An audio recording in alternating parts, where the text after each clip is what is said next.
everybody. Today I'd like to show you how you can use your P20 Pro with an external microphone. Huawei still does not implement that in their own video software, which really bugs me because I think this is a thing a lot of people would love to have. If you use your smartphone for vlogging or recording videos and stuff like that, you cannot use an external microphone. So what you do is, let me unlock my phone. What you simply do is you download the app Open Camera. I think it's free, it's in the App Store. And if you choose there the camera mode, go to settings, go to the video settings, scroll down to the audio setting, and here you can choose external microphone and stuff like that. So that way you have a little workaround. Of course, you cannot use the internal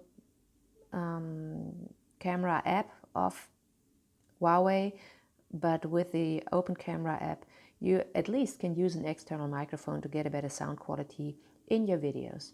So, okay, hope this little video helped you. Give me a thumbs up if you like it, or otherwise just have a great day and thanks for watching. See you next time. Bye-bye.